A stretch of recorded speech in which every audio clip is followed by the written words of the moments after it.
ہمارے برادران اہل سنت کے نوجوان ایک بیداری کی لہر ہے کہ جیسے میں کہتا ہوں پہلا ورژن محمد علی مرزا کا تھا، دوسرا ورژن پہلا ورژن مولانا اسحاق کا تھا، اس کا نتیجہ مرزا بنا، تیسرا ورژن ابھی مفتی ہمدرد کا ورژن ہے۔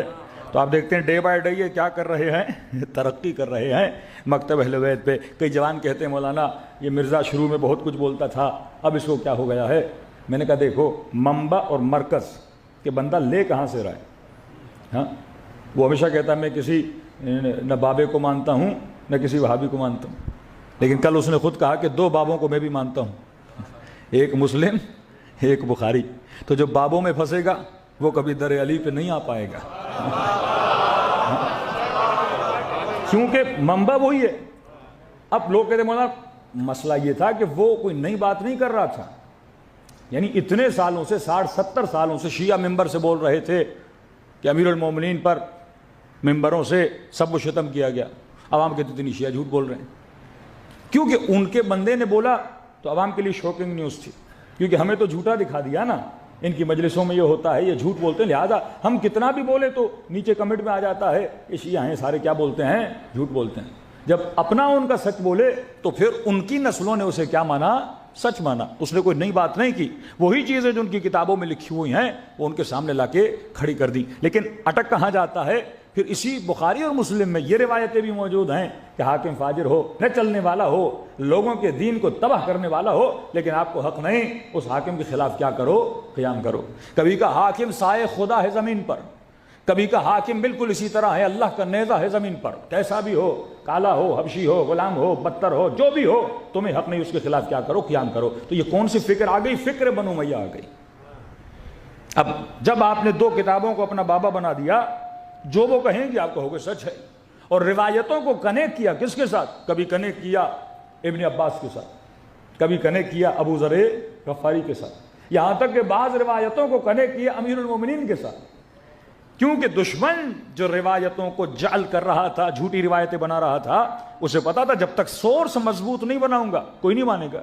اب بھائی کسی روایت پر ابو ذر غفاری کا فنگر تو نہیں لگا کہ ہم ویریفائی کریں کہ ابو ذر نے کہا ہے کہ نہیں، کسی روایت پر امیر المومنین کا کوئی انگوٹھا تو نہیں لگا کہ ہم بتا سکے کہ امیر المومنین نے کہا ہے کہ نہیں۔ تو روایتوں کی ویریفیکیشن کہاں سے ہوتی ہے؟ قرآن سے ہوتی ہے۔ روایت کچھ بھی کہے، آپ دیکھو مفہوم قرآن کے ساتھ ملتی ہے کہ نہیں۔ روایت کہہ رہی ہے فاسق فاجر ہے، آپ کی اس کی اطاعت کرنی ہے، اطیعوا اللہ واطیعوا الرسول واولی الامر منکم، اولی الامر جو بھی ہو جائے آپ نے کیا کرنی ہے؟ اس کی اطاعت کرنی ہے۔ بس ابھی شہباز شریف ہیں تو سارے مسلمانوں کو کیا کرنی ہے؟ ان کی اطاعت کرنی ہے۔ اب کہیں صحیح کہیں غلط کہیں آپ نے کیا کرنی ہے؟ اطاعت کرنی ہے۔ اور ہم نے ممبر سے دو غلط لفظ ان کے لیے بول دیے تو کہیں گے کہ جناب کیا ہیں؟ واجب القتل ہیں، کیونکہ آپ نے خلیفے کے خلاف کیا کیا ہے؟ زبان کھولی ہے۔ یہی فتاویٰ کہ آپ کبھی بھی بہت بڑی مکاتب اہل سنت میں، معاشرہ اہل سنت میں، حکومت اہل سنت میں، پورے عالم اسلام میں دیکھ لیں آپ کو ریولوشن نظر نہیں آتی۔ ساری ریولوشنیں مکتب اہل بیت میں کیوں ہیں؟ کہ آج استعمار کے مقابلے میں اگر کوئی کھڑا ہے وہ شیعہ کیوں کھڑا ہے؟ یعنی آج بھی اسرائیل کے مقابلے میں، آج بھی اگر امریکہ کی آنکھوں میں آنکھیں ڈال کے کوئی بات کرتا ہے وہ علی والا کیوں کرتا ہے؟ ان کے بڑے بڑے علماء ڈاکٹر اسرار جیسے آج بھی دیکھیں یہ نسل کیا کہہ رہی ہے؟ بھائی آج کون کھڑا ہے استعمار کے مقابلے میں؟ یہ شیعوں کا کمال نہیں ہے، یہ راہ حسین ہے، یہ تربیت امام حسین ہے کہ جب غلط دیکھو تو غلط کو غلط کہو، صحیح کو صحیح۔ نے گویا اپنی نسلوں کی غیرت کی رگ ہی کاٹ دی، یہ کہہ کر کہ حاکم کوئی بھی ہو آپ نے اس کے خلاف نہیں بولنا۔ بھائی پھر امر بالمعروف کا کیا ہوگا؟ نہی عن المنکر کا کیا ہوگا؟ کہ ایسے معاشرے جس میں 100 سال حدیثوں پہ پابندی ہو، ایسے حکمران آ کر مسلمانوں پہ بیٹھے، وہ بنو مروان ہوں یا بنو عباس ہوں، جنہوں نے امر بالمعروف پہ اسلامی معاشروں میں پابندی لگا دی۔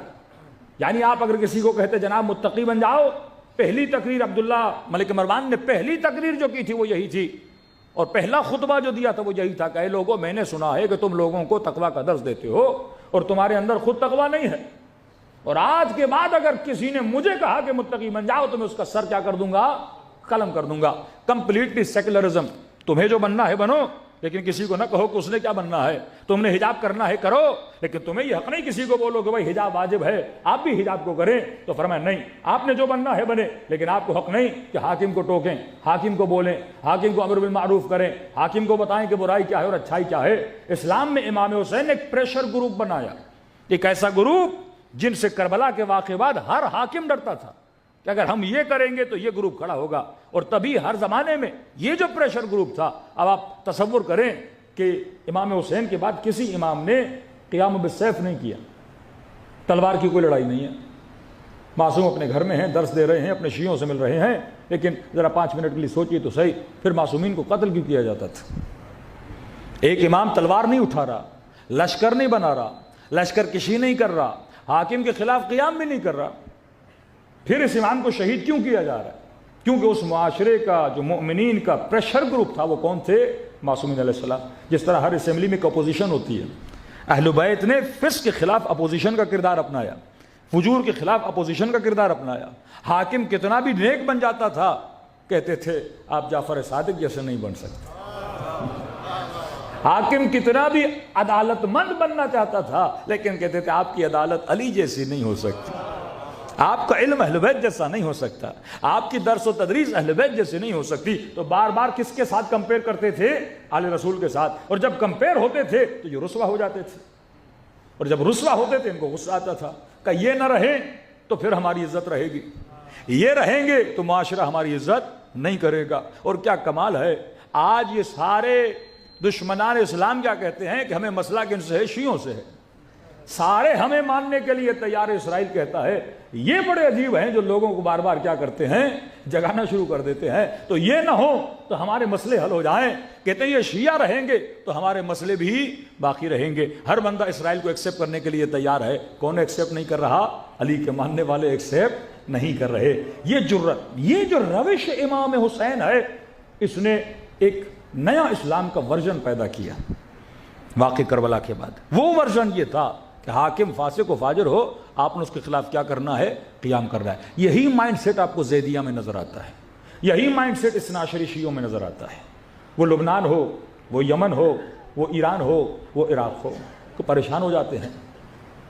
2-3% شیعہ بھی نہیں تھے سیریا میں، یعنی یہ ان کے لیے ایک بہت حیرت اور تعجب کا مقام تھا کہ ایک ایسا ملک جس میں 3% شیعہ ہے، اور نعرہ وہاں پہ کیا مارا کہ سب سے بڑا فساد جو سیریا میں ہے اور کوئی نہیں، کہا کہ یہ علی کی بیٹی کا روزہ ہے، یہ بدعت گاہ ہے، یہاں پہ آتے ہیں، یہ روزوں پہ سجدے کرتے ہیں اور عبادتیں کرتے ہیں، ہم اس کو ہم گرا دیں گے تو سیریا کیا ہو جائے گا؟ لیاذ باللہ پاک ہو جائے گا۔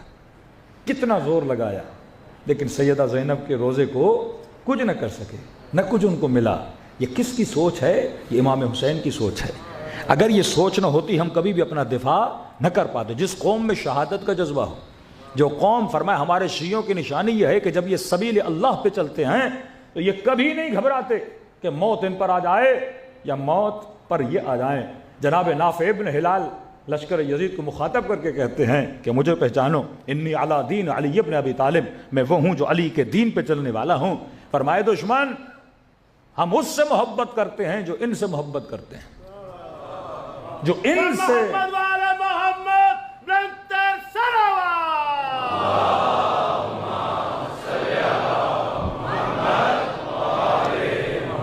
میدان میں کھڑے ہو کر کہا کہ میں علی کے دین پر ہوں، اور اپنی تولا اور تبرہ بھی بتائی، کہا کہ جو ان سے، امام حسین کی طرف اشارہ کیا، جو ان سے نفرت کرتا ہے ہم ان سے نفرت کرتے ہیں، جو ان سے محبت کرتا ہے ہم ان سے محبت کرتے ہیں۔ پھر فرمائے دشمن تم ہمیں موت سے ڈراتے ہو، ہمیں کوئی کراہت نہیں کہ ہم رب کی ملاقات کے لیے جائیں، مارنا ہے مارو، کیا ہوگا؟ زیادہ سے زیادہ اللہ کی ملاقات کے لیے چلے جائیں گے۔ اور فرمایا ہم تو مشتاق ہیں جتنا جلدی ہو سکے رب کی ملاقات کریں اور رسول کی زیارت کریں اور علی کی ہم نشینی حاصل کریں۔ صلوات پڑھے محمد و آل محمد۔